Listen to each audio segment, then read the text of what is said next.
नमस्कार, मैं हूं विनय पांडे। आप सबका पीसीसी यानी पांडे कोचिंग सेंटर में स्वागत है। हमारा उद्देश्य है कि आप संस्कृत व्याकरण को सरल से सरल तरीके से जानें। तो चलिए आज हम आपको बताएंगे कि समास क्या है, इसकी परिभाषा क्या है, यह कितने प्रकार के होते हैं। तो चलिए शुरू करते हैं। सम सनम समासम अर्थात समास का अर्थ है संक्षेप करना। समास का क्या अर्थ है? समास का अर्थ है संक्षेप करना। दो या दो से अधिक शब्दों की विभक्तियों को हटाकर एक साथ जोड़कर एक शब्द बनाने की प्रक्रिया को क्या कहते हैं? समास कहते हैं। जैसे राज्ञः पुरुषः बराबर राजपुरुषः, कार्यकुशलः कार्यकुशलः, घन इव श्यामः घन श्यामः। अब देखेंगे, बात करेंगे समास के भेद। समास के कितने भेद होते हैं? समास के मुख्य रूप से 4 भेद होते हैं। नंबर 1 है अव्ययी भाव, दूसरा तत्पुरुष, तीसरा द्वंद्व, चौथा है बहुब्रीहि समास। और तत्पुरुष के 2 उपभेद भी होते हैं। कौन कौन से? द्विग और कर्मधारय। इस प्रकार सामान्य रूप से समास के कितने भेद माने गए हैं? 6 भेद होते हैं। संस्कृत के एक याचक की उक्ति में इन सभी समासों के नाम आ जाते हैं। यह उक्ति बहुत प्रसिद्ध है। चलिए देखते हैं उक्ति कौन सी है। द्वंद्वो द्विगुरपि चाहम मद्गेहे नित्यमव्ययी भावः तत्पुरुष कर्मधारय ये नाहम श्याम बहुब्रीहि। यहाँ पर देखिए, यहाँ पर 6 समासों के नाम आ जाते हैं इस उक्ति में। कौन कौन से? जैसे द्वंद्व, द्वंद्व समास, द्विगु समास, अव्ययी भाव समास, तत्पुरुष समास, कर्मधारय और बहुब्रीहि समास। नीचे आप देख भी सकते हैं अव्ययी भाव, तत्पुरुष, द्विगु, कर्मधारय, द्वंद्व और बहुब्रीहि समास। तो चलिए नंबर 1 है अव्ययी भाव समास। परिभाषा, इसकी परिभाषा क्या है? पूर्व पदार्थ प्रधानो अव्ययी भावः। हिंदी में देख लेते हैं। जहाँ प्रथम पद प्रधान तथा अव्यय होता है और द्वितीय पद संज्ञावाचक होता है उसे हम क्या कहते हैं? उसे अव्ययी भाव समास कहते हैं। अव्ययी भाव समास में पहला शब्द अव्यय उपसर्ग होगा। ये ध्यान रखिएगा, इसमें पहला शब्द जो है अव्यय उपसर्ग होगा। तो चलिए नीचे देखते हैं समास विग्रह, सामासिक पद और अर्थ। यहाँ पर लिखा है गंगायाः समीपम। सामासिक पद में क्या आ जाता है? उपगंगम, अर्थ गंगा के पास। ध्यान दीजिएगा कि समीप के अर्थ में जो समीप का अर्थ होगा उसमें समीप के अर्थ में उप लगेगा। जहाँ पर हम अर्थ निकालेंगे गंगायाः समीपम, समीप के अर्थ में, किसी पास के अर्थ में क्या लगेगा? उप लगेगा। जैसे यहाँ पर गंगायाः समीपम है तो यहाँ पर क्या लगा? उप, उपगंगम, गंगा के पास। दूसरा है दिनम दिनम प्रति, प्रतिदिनम, प्रत्येक दिन। इसमें भी ध्यान दीजिएगा कि प्रत्येक के अर्थ में प्रति, प्रत्येक के अर्थ में, तो यहाँ देखिएगा प्रत्येक, प्रत्येक अर्थ में क्या आता है? प्रति, है ना। तो जब हम सामासिक पद बनाएंगे तो यहाँ पर आ जाएगा प्रति। तो दिनम दिनम प्रति, प्रतिदिनम, प्रत्येक दिन। फिर अगला है मक्षिकाणाम अभावः निर्मक्षिकम, मक्खियों का अभाव। यहाँ पर देखिए अभाव के अर्थ में, जहाँ पर अभाव का अर्थ होगा वहाँ पर क्या लगेगा? निर लगेगा। कैसे निर लगेगा? ये निर लगेगा, है ना। ध्यान दीजिएगा। तो यहाँ पर हो जाएगा मक्षिकाणाम अभावः निर्मक्षिकम, मक्खियों का अभाव। ये ध्यान दीजिएगा, अभाव, अभाव जहाँ है अर्थ में वहाँ पर क्या लगेगा? निर लगेगा सामासिक पद में, है ना। प्रत्येक है, जहाँ पर प्रत्येक है तो यहाँ पर क्या लगेगा? प्रति लगेगा, है ना। फिर पास के अर्थ में क्या लगेगा? उप लगेगा। उपगंगम हो गया, है ना। उपकृष्णम हो गया, कृष्णस्य समीपे उपकृष्णम, कृष्ण के पास। दूसरा है तत्पुरुष समास। इसकी परिभाषा क्या कहती है? प्राणेय उत्तर पद प्रधानस् तत्पुरुषः। जिस समास में पूर्व पद द्वितीया विभक्ति से सप्तमी विभक्ति तक होती है और उत्तर पद में प्रथमा विभक्ति होती है उसे तत्पुरुष समास कहते हैं, है ना। ध्यान दीजिएगा, जिस समास में पूर्व पद, पूर्व यानी होता है पहले वाला पद, द्वितीया विभक्ति से, है ना, विभक्ति आप पढ़े होंगे, रूप पढ़े होंगे, तो द्वितीय विभक्ति से सप्तमी विभक्ति तक होती है, और उत्तर पद, उत्तर यानी उसके बाद वाला पद, है ना, तो उत्तर पद में प्रथमा विभक्ति होती है, उसे क्या कहते हैं? तत्पुरुष समास कहते हैं। तो यहाँ देखिए द्वितीय तत्पुरुष, इसमें पहला पद द्वितीय विभक्ति का होता है और समासावस्था में उसका लोप हो जाता है। ध्यान दीजिएगा, पहला पद जो है तो द्वितीय विभक्ति का होगा, जिससे हम पहचान करेंगे कि यह क्या है? द्वितीय विभक्ति है। और जब हम सामासिक पद बनाएंगे समासावस्था में, इसका क्या हो जाता है? इसका हो जाता है लोप। तो यहाँ देखिए समास विग्रह, सामासिक पद अर्थ, ग्रामम गतः, ग्राम गतः गांव को गया, सुखम प्राप्तः, सुख प्राप्तः सुख को प्राप्त, शरणम आगतः, शरणागतः शरण को आया। अब चलिए देखिए यहाँ पर कि हम इसकी पहचान कैसे करेंगे कि यह शब्द जो है तो वह द्वितीय तत्पुरुष का है।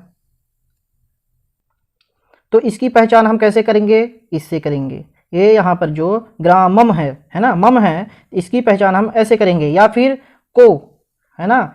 ध्यान दीजिएगा, चलिए आपको हम राम का रूप दिखाते हैं और उससे हम आपको समझाते हैं कि कैसे हम समझेंगे कि यह द्वितीय तत्पुरुष का है। तो यहाँ पर देख सकते हैं द्वितीय तत्पुरुष में क्या आता है? रामम। ध्यान दीजिएगा क्या आता है यहाँ पर? रामम आता है ना। तो और वहाँ पर क्या था? ग्रामम गतः, है ना। इसमें यहाँ पर क्या आ रहा है? रामम। ध्यान से देखिएगा, रामम, रामो, रामान, ये कौन सी विभक्ति का है? ये है द्वितीय विभक्ति का। कारक में भी देख लीजिए, द्वितीय में कारक चिन्ह देख लीजिए, द्वितीय में क्या आता है? को, कर्ता ने कर्म को, तो यहाँ पर क्या आ रहा है? को आ रहा है। तो यहाँ पर ग्रामम गतः, गांव को, यहाँ पर को आ गया। देखिए यहाँ पर ये चिन्ह है, कारक चिन्ह क्या आ रहा है यहाँ पर? को, है ना। तो ध्यान दीजिएगा, ग्रामम गतः गांव को गया। और यहाँ पर आप देख सकते हैं जैसे यहाँ पर बताया गया है कि इसमें पहला पद द्वितीय विभक्ति का होता है और समासावस्था में उसका क्या हो जाता है? लोप हो जाता है। तो यहाँ पर जो ग्रामम था, ग्रामम का क्या था? मा था, है ना। तो वह क्या हो गया? इसका लोप हो गया। तो ग्राम और गतः, ये गतः यहाँ पर आ गया। ठीक, इसी प्रकार यह दूसरा भी है, सुखम प्राप्तः, है ना। यहाँ पर हम पहचान किए किससे? इसके सुखम के मा से पहचान किए कि यह द्वितीय तत्पुरुष है ना। जब सामासिक पद बना तो यहाँ पर भी लिखा है समासावस्था में उसका लोप हो जाता है। तो जब सामासिक पद बना तो यह क्या बन गया? सुख। माँ का क्या हो गया? माँ का हो गया लोप, है ना। और इसके आगे वाला प्राप्तः, प्राप्तः ही आ गया, तो बराबर सुख प्राप्तः, सुख को प्राप्त। इसी प्रकार शरणम आगतः, है ना, शरणागतः शरण को आया। तो आप समझ गए द्वितीय तत्पुरुष। चलिए अब देखते हैं तृतीय तत्पुरुष। इसमें पहला पद तृतीय विभक्ति का होता है। ध्यान दीजिएगा, उसमें पहला पद द्वितीय तत्पुरुष में क्या था? पहला पद द्वितीय विभक्ति का होता था, है ना।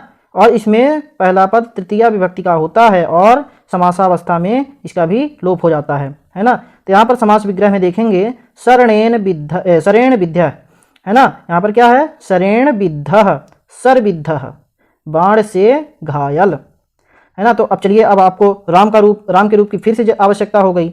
चाहे राम के रूप से आप देख लीजिए या बालक के रूप से आप देख लीजिए। यहाँ पर देख सकते हैं तृतीया में क्या आता है? रामेण, है ना। यहाँ पर क्या है? रामेण। और बालक का जब रूप देखेंगे तो यहाँ पर आएगा बालकेन। कारक चिन्ह में भी आप देख लीजिए, है ना। तृतीया में क्या कह रहा है? कारक चिन्ह से, के द्वारा। तो अब आपको समझ में आ गया होगा कि तृतीय तत्पुरुष हम कैसे पहचान करेंगे, है ना। तो यहाँ पर क्या है? शरेण, शरेण, है ना। इससे हम पहचान किए कि यह क्या है? कौन सा तत्पुरुष है?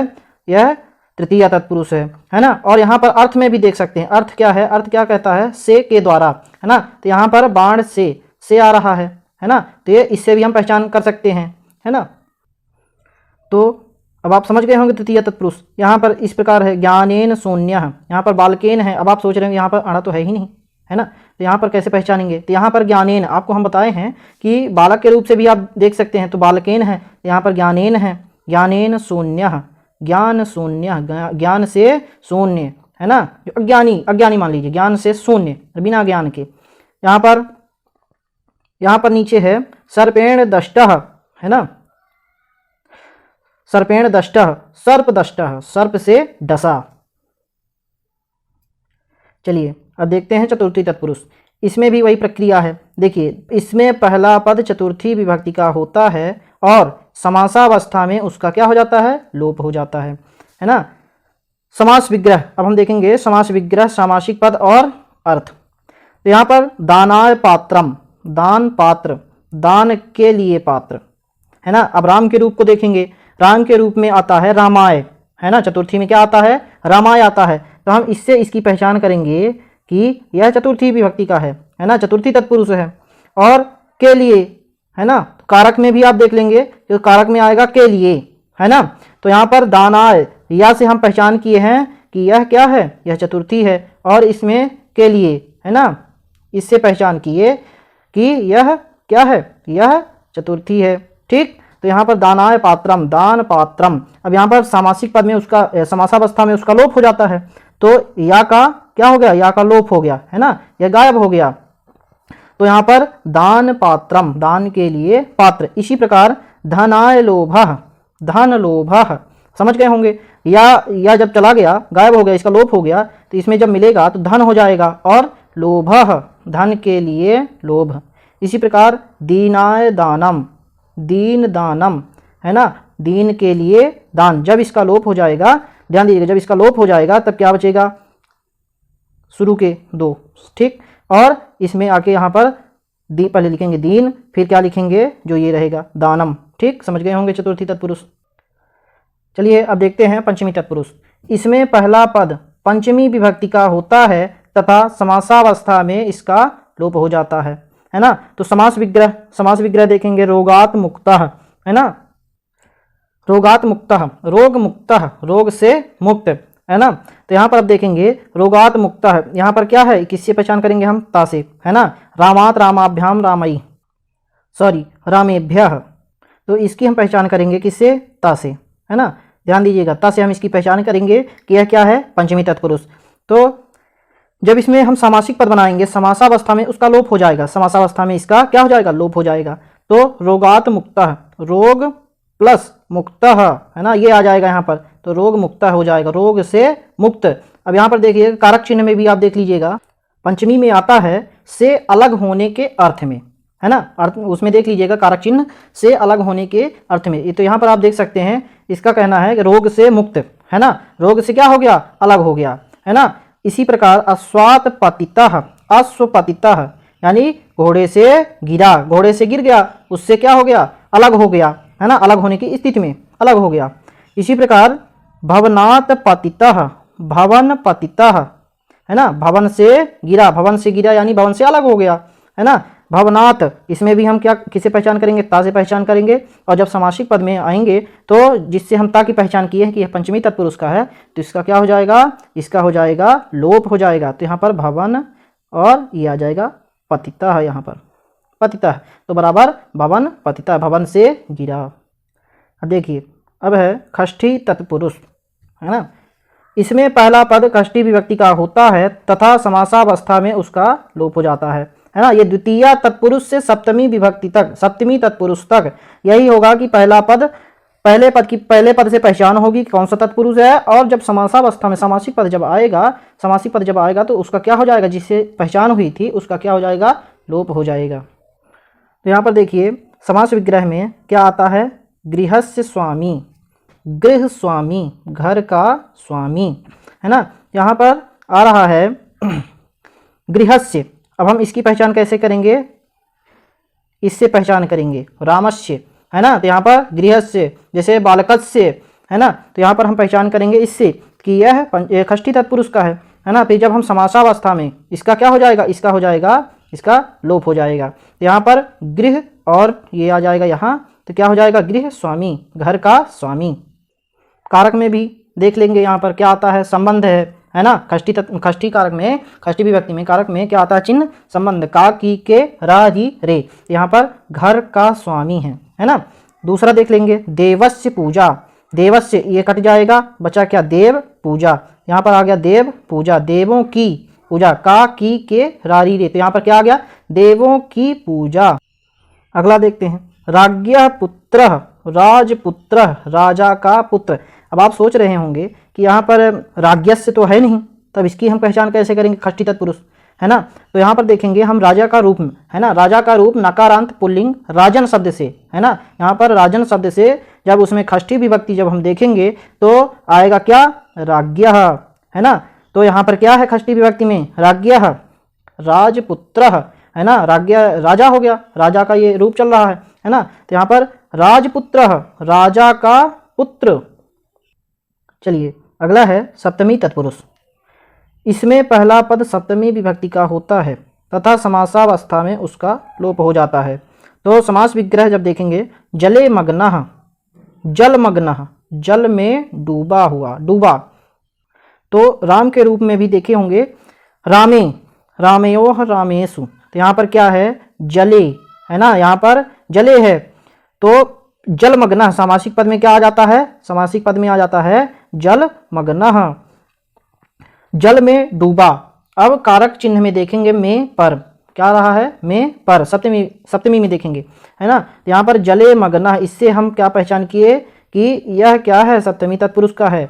जब हम बनाएंगे सामासिक पद करेंगे समासावस्था में इसका लोप हो जाएगा, जिससे हम पहचान किए हैं कि यह सप्तमी तत्पुरुष का है। तो यहाँ पर जल और ये क्या है, मग्नः, जल में डूबा, है ना, ये है में और पर, है ना, में और पर कारक चिन्ह है सप्तमी के।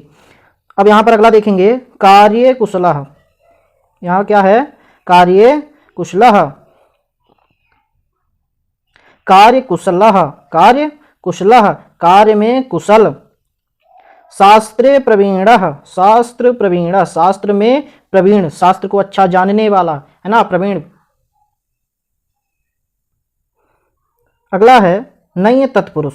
देखिए इसको ध्यान से समझिएगा, वो सप्तमी तक तो ठीक था, है ना। नञ तत्पुरुष, इस समास में निषेधवाचक शब्द ना का अर्थ प्रकट करने के लिए प्रारंभ में आ अथवा अन जोड़ा जाता है। ना कुशलः, है ना, निषेधवाचक शब्द ना का अर्थ प्रकट करने के लिए अकुशलः, जो कुशल ना हो, निषेधवाचक शब्द इसका अर्थ प्रकट करने के लिए क्या जोड़ते हैं, आ अथवा अन जोड़ा जाता है ना। तो ना कुशलः, अकुशलः, जो कुशल ना हो।